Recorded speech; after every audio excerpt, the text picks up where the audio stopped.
ಇವತ್ತು ನೀವು ಈ ಸಂಚಿಕೆಯನ್ನು ನೋಡಲೇಬೇಕು. ಯಾಕಂದರೆ ಧರ್ಮಸ್ಥಳದ ವಿಚಾರಕ್ಕೆ ಸಂಬಂಧಪಟ್ಟಂಗೆ ಏನೇನು ಪ್ರಶ್ನೆಗಳು ಎದ್ದಿದೆ ಜಗತ್ತಲ್ಲಿ ಏನೇನು ಪ್ರಶ್ನೆಗಳು ಎದ್ದಿದೆ ಆ ಪ್ರಶ್ನೆಗೆ ಈಗ ಉತ್ತರ ಸಿಗ್ತಾ ಇದೆ. ಕಂಡು ಕೇಳರಿಯದಂಥ ಸುದ್ದಿ, ಕಂಡು ಕೇಳರಿಯದಂಥ ಸಂಗತಿ. ಈ ಮಾಸ್ಕ್ ಮ್ಯಾನನ್ನು ಕರ್ಕೊಂಬಂದಿರುವಂಥವ್ರು ಯಾರು?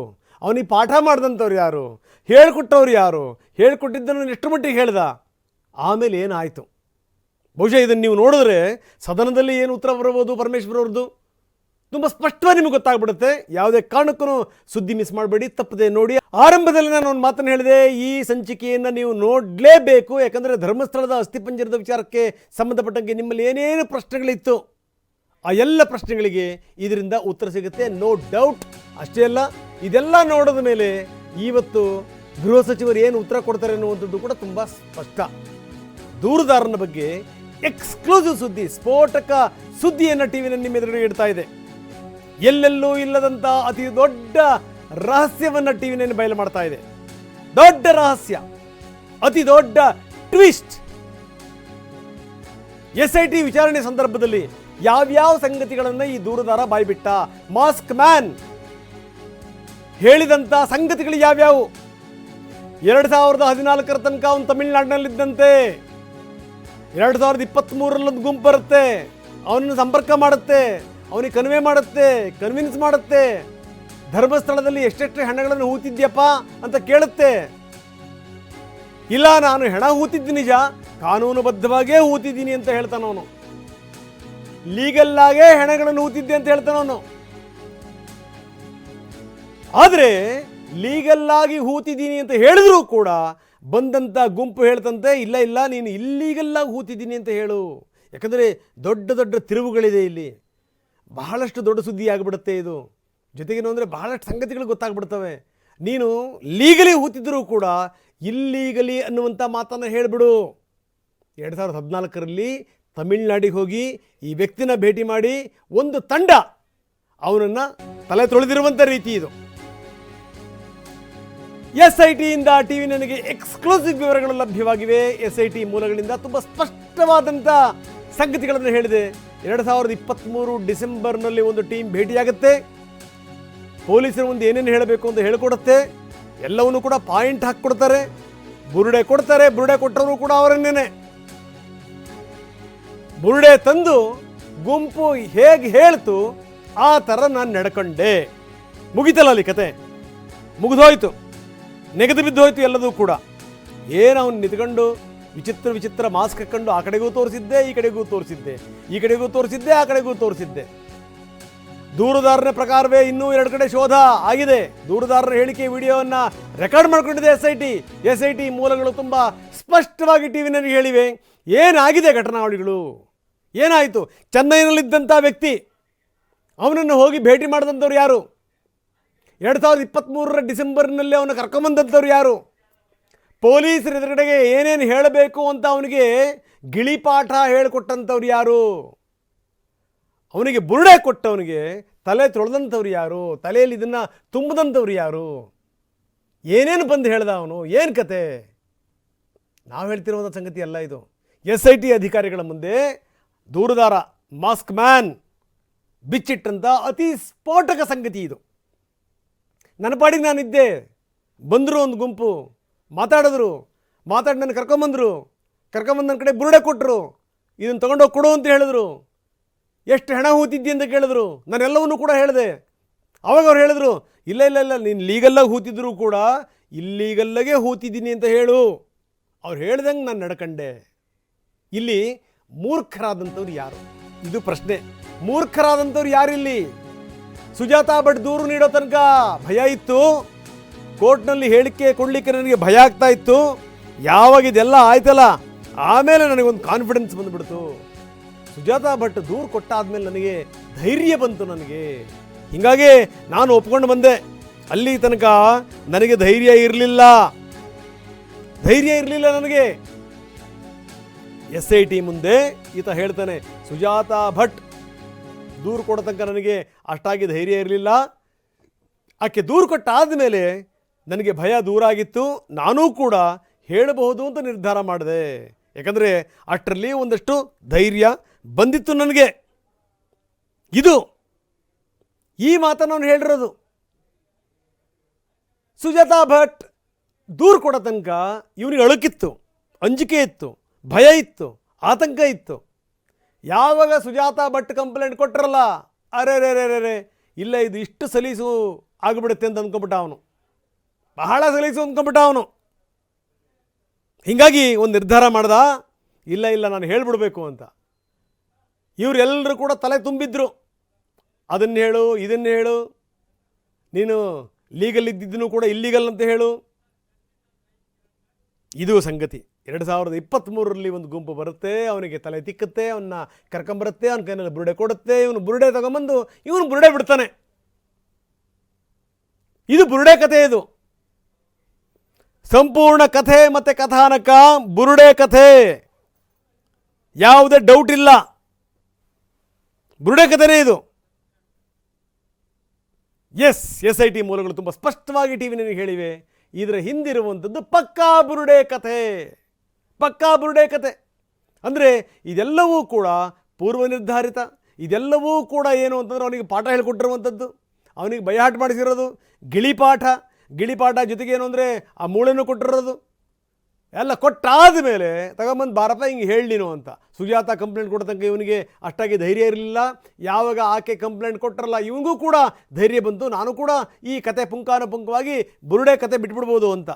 ಹೀಗಾಗಿಯೇ ಈ ಬುರುಡೆ ಕಥೆ ಇಲ್ಲಿ ತನಕ ಬಂದು ನಿಂತಿದೆ. ನಮ್ಮ ಕ್ರೈಮ್ ಹೆಡ್ ಕಿರಣ್ ಈಗ ನಮ್ಮೊಂದಿಗೆ ನೇರ ಸಂಪರ್ಕದಲ್ಲಿದ್ದಾರೆ. ಕಿರಣ್, ಭಾಳ ಗಮನಿಸಬೇಕಾದಂಥ ಸಂಗತಿ, ಬುರುಡೆಯ ಹಿಂದಿನ ಸತ್ಯ ಸಂಗತಿ ಏನು ಅನ್ನುವಂಥದ್ದು ಈಗ ಅನಾವರಣ ಆಗ್ತಾ ಇದೆ.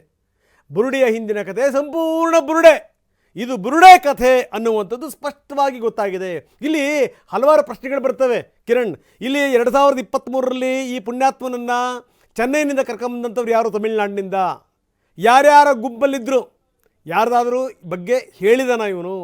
ಜೊತೆಗೆ ಈ ಮೂಳೆ ಗೀಳೆ ಕೊಟ್ಟು ಹೋಗಿ ಕಂಪ್ಲೇಂಟ್ ಮಾಡುವಂತಂದ್ರಲ್ಲ, ಅದನ್ನು ಹೇಳ್ಕೊಟ್ಟಿರುವಂಥವ್ರು ಯಾರು? ಯಾವ್ಯಾವ ಸಂಗತಿಗಳನ್ನು ಇವನು ಹೇಳಿಸ್ಕೊಂಡ? ಇವನೇನು ಅಷ್ಟು ದಡ್ಡನ ಹಾಗಾದರೆ ಬಂದು ಹೇಳೋಕ್ಕೆ? ಯಾಕೆ ಬಂದು ಈ ರೀತಿ ಕಂಪ್ಲೇಂಟ್ ಕೊಟ್ಟ? ಏನಿದು ಬುರುಡೆ ಕಥೆ?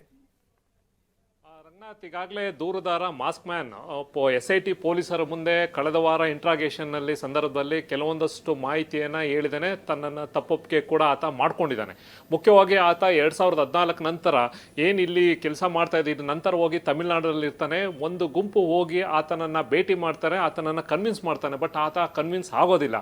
ಇಲ್ಲ, ಈ ರೀತಿ ಹೇಳಬೇಕು, ಈ ರೀತಿ ನೂರಾರು ಹೆಣ್ಣು ಮಕ್ಕಳನ್ನು ನಾನು ಅಲ್ಲಿ ಒಂದು ಊತ ಹಾಕಿದ್ದೀನಿ ಅಂತಲೂ ಎಲ್ಲವೂ ಕೂಡ ಅವನಿಗೆ ಬ್ರೀಫ್ ಮಾಡ್ತಾನೆ. ಆತ ಹೇಳಕ್ಕೆ ರೆಡಿ ಇಲ್ಲ. ಸುಮಾರು 1-1.5 ವರ್ಷ ಆತನನ್ನು ಇಟ್ಕೊಂಡು ಕನ್ವಿನ್ಸ್ ಮಾಡ್ತಾರೆ, ಇಲ್ಲ ಈ ರೀತಿ ಹೇಳ್ಬೇಕು. ಬಟ್ ಆತನಿಗೆ ಧೈರ್ಯ ಸಾಲದು. ಅದಕ್ಕೆ ಸಂಬಂಧಪಟ್ಟಂತೆ ಇಲ್ಲ, ನಾನು ಹೇಳಕ್ಕೆ ಹೋಗಲ್ಲ, ನಾನು ಏನು ಹಿಂದೆ ಕೆಲಸ ಮಾಡ್ತಾ ಇದ್ದೆ ಒಂದು ಗ್ರಾಮ ಪಂಚಾಯತಿಯಲ್ಲಿ ಧರ್ಮಸ್ಥಳದಲ್ಲಿ, ಹೆಣ ಉಳುವಂಥದ್ದು ಯಾವ್ದಾರ ಒಂದು ಲೀಗಲ್ ಆಗಿ ಬರುವಂಥ ಏನು ಬಾಡಿಗಳಿರುತ್ತೆ ಅದಕ್ಕೆ ಸಂಬಂಧಪಟ್ಟಂತೆ ಪೊಲೀಸ್ ಇರ್ಬೋದು, ಜೊತೆಗೆ ಗ್ರಾಮ ಪಂಚಾಯತಿ ಎಲ್ಲವೂ ಕೂಡ ಅವ್ರದ್ದು ಅನುಮತಿ ಆದ ನಂತರ, ಅಂದರೆ ಎಷ್ಟೋ ಜನ ಅಲ್ಲಿ ಧರ್ಮಸ್ಥಳದಲ್ಲಿ ಸಾಯಕ್ಕೆ ಅಂತಲೇ ಬರ್ತಾರೆ, ಮೋಕ್ಷ ಸಿಗುತ್ತೆ ಅನ್ನೋತಾನೆ ಬರ್ತಾರೆ. ಕೆಲವೊಂದಷ್ಟು ಬಾಡಿಗಳು ಎಲ್ಲೋ ಬಿದ್ದಿರುವಂಥದ್ದು ನೇತ್ರಾವತಿ ನದಿಯಲ್ಲಿ ಅಲ್ಲಿ ಬಂದು ಬೀಳುವಂಥದ್ದು, ಆ ಥರ ಬಾಡಿಗಳಿರ್ಬೋದು. ಕೆಲವೊಂದು ಆತ್ಮಹತ್ಯೆ ಮಾಡ್ಕೊಂಡಿರ್ಬೋದು ಅಲ್ಲಿ. ಆ ಒಂದು ಬಾಡಿಗಳನ್ನ ಅದಕ್ಕೆ ಸಂಬಂಧಪಟ್ಟಂತೆ ಆತ ಲೀಗಲ್ ಆಗಿ ಊತಾಗ್ತಾ ಇರುವಂಥದ್ದು ಇದೆಲ್ಲವೂ ಗೊತ್ತಿರುವಂಥದ್ದೇ. ಇದ್ರ ಮಧ್ಯೆ ಕೂಡ ನೂರಾರು ಜನನ ಹೆಣ್ಮಕ್ಳನ್ನ ಇದಕ್ಕೆ ಸಂಬಂಧಪಟ್ಟಂತೆ ಯಾವುದೋ ಒಂದು ಗಾಡಿ ಬರುತ್ತೆ, ಅವರು ಡೈರೆಕ್ಷನ್ಸ್ ಕೊಡ್ತಾರೆ, ಅದ್ರ ಮೇಲೆ ನಾನು ಊತಾಗ್ತಾ ಇದ್ದೆ, ಈ ಥರದ್ದೆಲ್ಲವೂ ಕೂಡ ಒಂದು ಕತೆಗಳನ್ನ ಒಂದಷ್ಟು ಗುಂಪು ಆತನಿಗೆ ಫೀಡ್ ಮಾಡಿರ್ತಾರೆ. ಅದನ್ನೇ ಆತ, ಅದಕ್ಕೂ ಕೂಡ ಆತನಿಗೆ ಧೈರ್ಯದಿಲ್ಲ, ಜೊತೆಯಲ್ಲೇ ಇಟ್ಕೋತಾರೆ, ಅವ್ರನ್ನ ಕನ್ವಿನ್ಸ್ ಮಾಡ್ತಾರೆ. ಅವರು ಏನು ಅಲ್ಲೇ ಇಟ್ಕೊಂಡು ಸಾಕಷ್ಟು ಬ್ರೀಫ್ ಮಾಡ್ತಾರೆ ಆತನಿಗೆ, ಈ ರೀತಿ ಮಾತಾಡೋ, ಈ ತರ ಒಳ್ಳೇದಾಗುತ್ತೆ, ಹಾಗೆ ಹೀಗೆ ಅಂತ ಎಲ್ಲವೂ ಕೂಡ ಆತನಿಗೆ ತಲೆ ಅದನ್ನು ಕೂಡ ಆತ ಹೇಳ್ಕೊಂಡಿದ್ದಾನೆ. ಜೊತೆಗೆ ಯಾರ್ಯಾರು ಏನೇನು ಮಾಡಿದ್ರು ಅನ್ನೋದನ್ನು ಕೂಡ ಯಾವ ಥರ ಹೇಳ್ಕೊಟ್ರು ಅನ್ನೋದನ್ನು ಕೂಡ SIT ಮುಂದೆ ಆತ ಹೇಳಿದ್ದಾನೆ.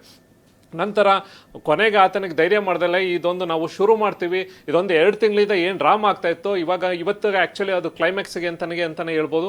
ಈಗ ಸಂಬಂಧಪಟ್ಟಂಗೆ ಆತನಿಗೆ ಧೈರ್ಯ ಇಲ್ಲದ ಕಾರಣ ಕೊನೆಗೆ ನೋಡಿ ಒಂದು ಲೇಡಿ ಹೋಗ್ತಾರೆ, ಅವರು ಒಂದು ಕಂಪ್ಲೇಂಟ್ ಕೊಡ್ತಾರೆ, ನಂತರ ನೀನು ಹೋಗಬೇಕು, ಇದೆಲ್ಲವೂ ಕೂಡ ಸ್ಕ್ರೀನ್ ಪ್ಲೇ ರೆಡಿ ಆಗುತ್ತೆ. ಅದೇ ರೀತಿ ಕೊನೆಗೆ ಆತನಿಗೆ ಕನ್ವಿನ್ಸ್, ಹೌದು ಧೈರ್ಯ ಬರ್ತಾವೆ, ಆ ಲೇಡಿ ಕೊಟ್ಟಿದ್ದಾರೆ ಅಂತ ಅಂದಮೇಲೆ ನಾನು ನೆಕ್ಸ್ಟ್ ಹೋಗ್ಬೋದು. ಯಾಕೆಂದರೆ ಇವ್ರಿಗೆ ಭಾಳ ಹಿಂದೆ ದೊಡ್ಡ ಮಟ್ಟದ ಷಡ್ಯಂತ್ರ ಇದೆ, ದೊಡ್ಡ ಮಟ್ಟದ ಇವ್ರಿಗೆ ಇನ್ಫ್ಲೂಯೆನ್ಸ್ ಇದೆ, ದೊಡ್ಡ ಮಟ್ಟದ ಹೋರಾಟ ಇದೆ.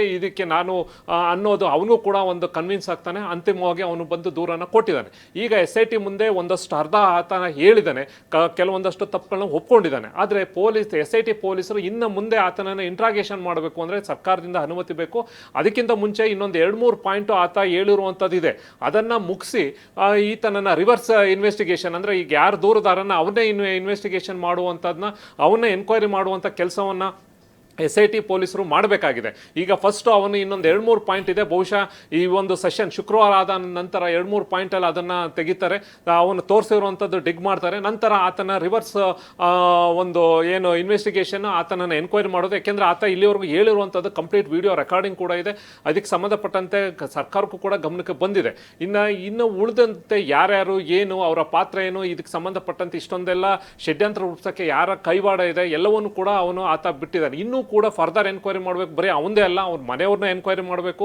ಜೊತೆಗೆ ಇನ್ನು ಯಾರ್ಯಾರ ಹೆಸರು ಹೇಳಿದಾನೆ ಅವ್ರನ್ನೂ ಕೂಡ ಎನ್ಕ್ವೈರಿ ಮಾಡಬೇಕು. ಅವೆಲ್ಲವೂ ಕೂಡ ಒಂದಷ್ಟು ಟೈಮ್ ಆಗುತ್ತೆ. ಆಮೇಲೆ ಜೊತೆಗೆ ಸರ್ಕಾರದಿಂದ ಆಮೇಲೆ ಇವ್ರಿಗೂ ಕೂಡ ಒಂದಷ್ಟು ಪೇಪರ್ ವರ್ಕ್ ಮಾಡಬೇಕಾಗುತ್ತೆ. ಇಲ್ಲಿವರೆಗೂ ಕೂಡ ಏನು ಒಂದು ಡಿಗ್ ಮಾಡಿದ್ರು ಅದಕ್ಕೆ ಸಂಬಂಧಪಟ್ಟಂತೆ ಕೆಲವೊಂದಷ್ಟು ರಿಪೋರ್ಟ್ಗೆ ವೆಯ್ಟ್ ಮಾಡ್ತಾ ಇದ್ದಾರೆ. ಬಹುಶಃ ಈ ವೀಕಲ್ಲಿ ಆ ರಿಪೋರ್ಟ್ಗಳು ಬರ್ತವೆ, ಫೋರೆನ್ಸಿಕ್ ಲ್ಯಾಬ್ದ ರಿಪೋರ್ಟ್ಗಳು ಬರ್ತವೆ. ಇನ್ನು ತೆಗೆದಿರುವಂಥದ್ದನ್ನ ಅವು ಕೂಡ ಪೇಪರ್ ವರ್ಕ್ ಬೇಕು. ನಾಳೆ ದಿನ ಕೋರ್ಟ್ ಕೇಳಿದಾಗ ಎಲ್ಲವನ್ನೂ ಕೊಡಬೇಕು. ಹಾಗಾಗಿ ಇವರು ಕೂಡ SIT ಅವರಿಗೆ ಟೈಮ್ ಬೇಕಾಗುತ್ತೆ. ಇದ ನಂತರ ಅವರು ಉತ್ತರ ಕೊಟ್ಟ ನಂತರ ಮುಂದೇನೀಗ ಇವನು ಇಷ್ಟೊಂದೆಲ್ಲ ಕಟ್ಟುಕತೆಗಳನ್ನು ಹೇಳ್ದ, ನಿಂತಲ್ಲಿ ಆ ಕಡೆ ತೋರಿಸ್ತಾ ಈ ಕಡೆ ತೋರಿಸ್ತಾ ಗಿರಿಗಿರಿ ಅಲ್ಲಾಡಿಸ್ಬಿಟ್ಟ ಬಿಡಿ ಒಂದು ಲೆಕ್ಕದಲ್ಲಿ.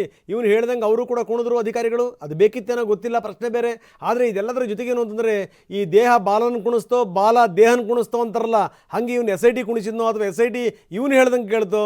ಆ ಪಕ್ಕದಲ್ಲಿದ್ದಂಥ AC ಅಸಿಸ್ಟೆಂಟ್ ಕಮಿಷನರ್ ಇವ್ರು ಹೇಳ್ದಂಗೆ ಕೇಳಿದ್ರು, ಇವ್ರು ಹೇಳ್ದಂಗೆ ಅವ್ರು ಕೇಳಿದ್ರು, ಗೊತ್ತಿಲ್ಲ. ಈ ದೊಡ್ಡ ಕಥೆ ಮತ್ತು ಕಥಾನಕ ಸೃಷ್ಟಿಯಾಯಿತು.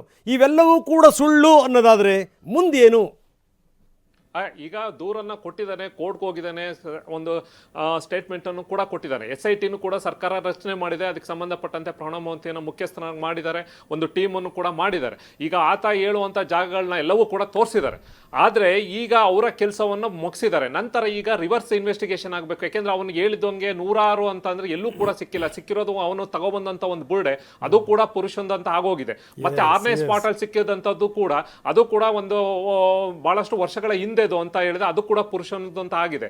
ಮತ್ತೊಂದು ಬಾಡಿ 11ನೇ ಸ್ಪಾಟಲ್ಲಿ ಸಿಕ್ಕಂಥದ್ದು ಕೂಡ ಅದು ನೆಲದ ಒಳಗಡೆ ಇರಲಿಲ್ಲ, ನೆಲದ ಮೇಲೆ ಯಾರೋ ಆತ್ಮಹತ್ಯೆ 1 ವರ್ಷದ ಹಿಂದೆ ಆಗಿರುವಂಥದ್ದು. ಹಾಗಾಗಿ ಆತ ಹೇಳಿರೋದಕ್ಕೆ ಅಲ್ಲಿ ಇರುವಂತ ರಿಯಾಲಿಟಿ ಕೂಡ ಸಾಕಷ್ಟು ವ್ಯತ್ಯಾಸ ಇರೋದ್ರಿಂದ ಬಹುಶಃ ಮುಂದಿನ ವಾರ ರಿವರ್ಸ್ ಇನ್ವೆಸ್ಟಿಗೇಷನ್ ಆಗುತ್ತೆ.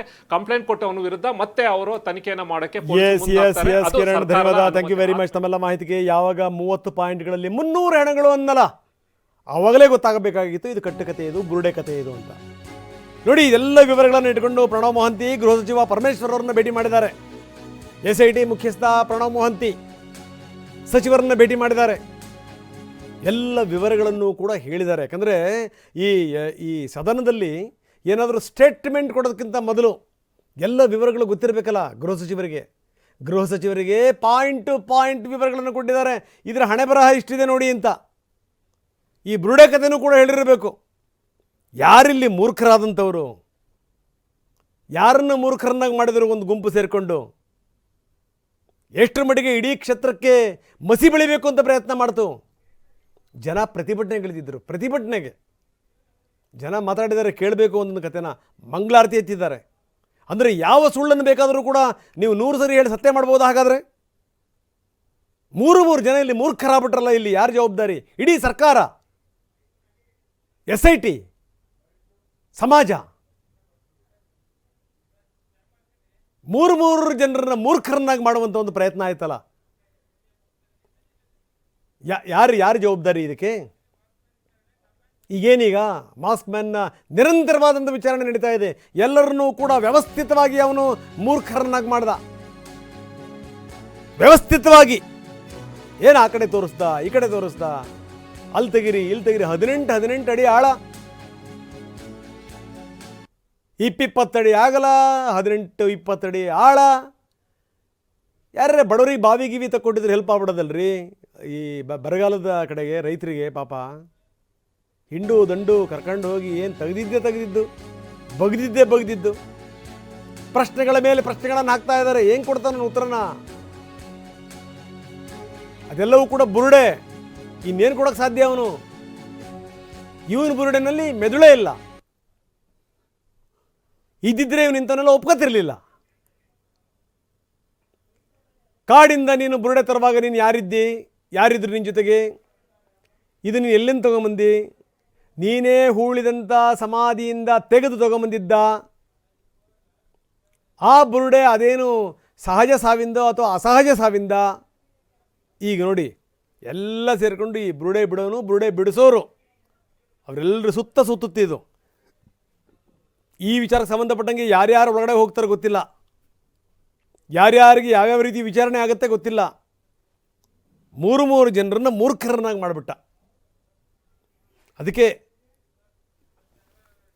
ಮಂಕುತಿಮ್ಮನ ಕಗ್ಗದಲ್ಲಿ ಒಂದು ಅದ್ಭುತವಾದಂಥ ಸಾಲು ಬರುತ್ತೆ. ಅಪ್ಪಾಲೆ ತಿಪ್ಪಾಲೆ ತಿರುಗಿ ಬಿದ್ದವನೊಬ್ಬ, ಸ್ವಪ್ನ ಲೋಕದಿ ತಿರೆಯ ಮರತಾತವನೊಬ್ಬ, ತಪ್ಪು ಸರಿಗಳ ತೂಕದ ಅಳಿಯೇ ಕುಳಿತವನೊಬ್ಬ, ಬೆಪ್ಪನಾರ್ ಮೂವರಲ್ಲಿ ಮಂಕುತಿಮ್ಮ. ಯಾರನ್ನ ಇವನು ಬೆಪ್ಪನನ್ನಾಗಿ ಮಾಡ್ದ? ಯಾರನ್ನ ಮೂರ್ಖನನ್ನಾಗಿ ಮಾಡ್ದ ಇವನು?